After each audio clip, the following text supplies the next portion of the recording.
Only in Hitman can you assassinate one of Denmark's greatest actors, and if you survive the chaos, you get to do it all over again. If you so much as sneeze in front of a guard in round 2, you're locked out for a painful 12 hours in real time. That's enough time to watch James Gunn's Superman movie 6 times back to back and actually start believing you're the hero. If you don't know, I'm talking about Hitman's Elusive Target arcade mode, where you take out icons like Sean Bean, Jean-Claude Van Damme, even Conor McGregor, but I don't think we really talk about that one anymore. Though, right after announcing 007 First Light, IOI threw us a nostalgic curveball and resurrected Mads Mikkelsen from Casino Royale.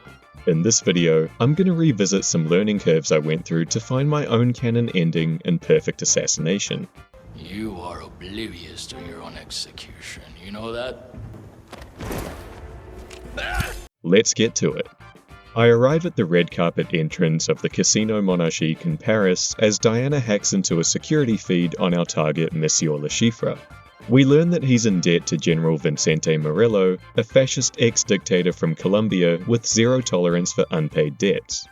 Before diving into the mission, I get the urge to photobomb this reporter because you never know if someone else here is side hustling as a clown, and branding is important. As I search around the venue for an invite to the poker game, I run into old mate Agent Smith. We go back a long time, forming a brotherly bond over the many years and past installments in the franchise. As usual, he's up to no good like me, and someone else here at the casino could easily blow his cover.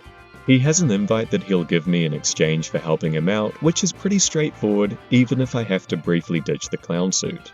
Once the job's done, I return to my true self and see Agent Smith holding up his end of the bargain. We may not come from the same sack, but we've always got each other's back. With the invite secured and me stepping in for Agent Smith, a guard escorts me upstairs where I introduce myself to Le Chiffre. He's about as warm and welcoming as you'd expect for someone with a bleeding tear duct who's funding mass terrorism and gambling with his clientele's money. Rather than exchanging compliments on our outfit choices for the night, we exchange passive-aggressive remarks over champagne instead. Names are for friends, wouldn't you agree, Mr. Le Chiffre? True. I'm just not fond of unexpected guests. I like to know who I'm dealing with. Me too. Shall we begin? After you. We start the game with a very good hand, and our odds of winning have ever increased. Both a jack and a queen of hearts in hand. What could possibly go wrong? Turns out everything, as Le Chiffre not only pretends like he's losing, but ends up faking 4 of a kind. I haven't been this blindsided since I matched with a goth girl on Tinder who turned out to be a 63-year-old conspiracy theorist. Turns out Le Chiffre poisoned my drink, so out of sheer panic, I took down a chandelier and killed him in a most spectacular fashion. As I hurry off to find an emergency antidote, Diana immediately forgets the target is dead when she hits me with the 47, Le Chiffre is trying to escape. Go after him. It sure is comforting to know that Diana stores vital information just as effectively as the White House stored the Epstein files. I collapse from the poison and wake up tied to a chair in some basement like I just spent the night at a Diddy party. I try to reason with the guard, but his loyalty to Murillo is stronger than my willpower throughout all of November.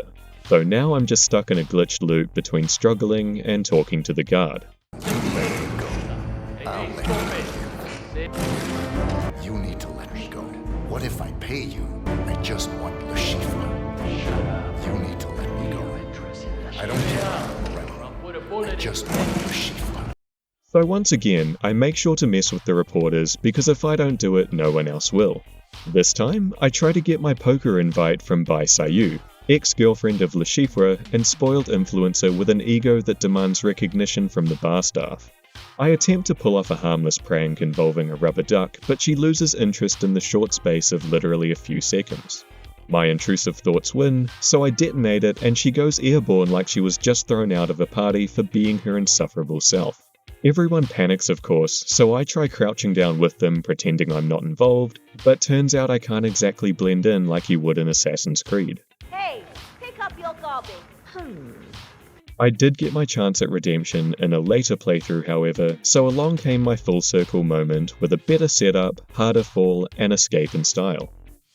This time around, things really do go quite differently, and I throw a suitcase to mess with the reporter, only for a random guest to take the hit instead. After all, I need to diversify my tricks if I'm to make it in this unsettling profession. This time I seek out Abhijit Rangan, the flashy, slightly less cringe brother of Hitman 2's Dawood Rangan. He's got a poker invite, but I'll need 10 million in chips to wager. I get the chips I'll need because the cashier doesn't even bat an eyelid when I give him my clearance code. What an absolute sport. May I have your clearance code? FCKRULES 47. I bet on red 5 and win purely by luck and not at all because I tried earlier and learned the hard way. I get my invite and along comes poetic justice now that I'm the one scamming someone from India for a change. Monsieur Reaper wins. Oh, hey there, big boy. Kidding! You are one lucky son of a bitch. If you say so. Never met my mother. You are a strange one, Reaper. I rejoin Le Chiffre, once again get Bill Cosby'd by him, and proceed to play the same heavily rigged game as before. I've spiced up the poker table with a big meaty bone and a flashing rubber duck aimed at his eye just to irk him and test his self-control. The poison conveniently kicks in after the game is won, and I terribly judge how far away the antidote stash is, once again waking up in the basement.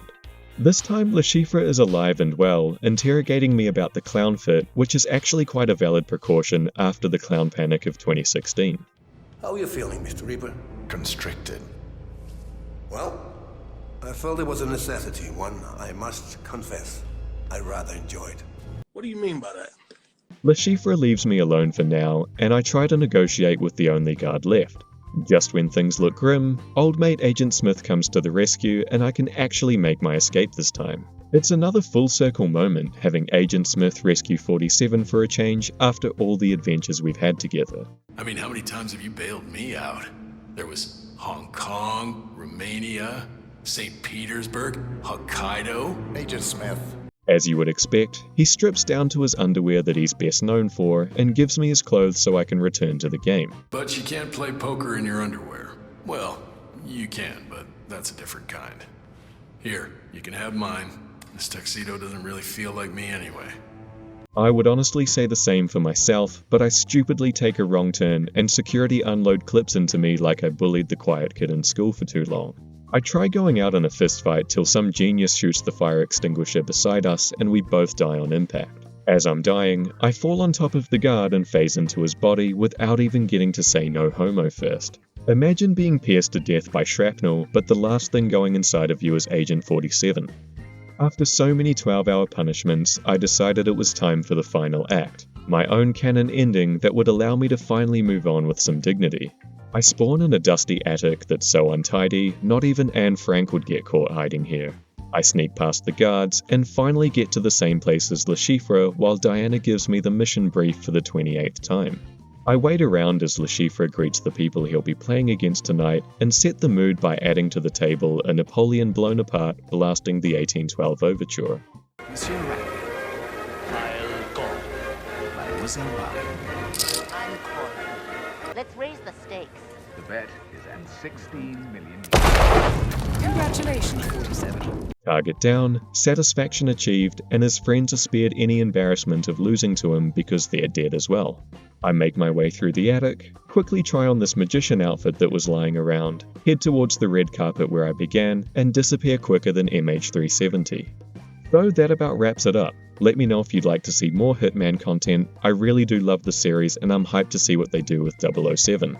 If you enjoyed the video, drop a like, consider subscribing, and I'll catch you next time. Come on, don't encourage this asshole.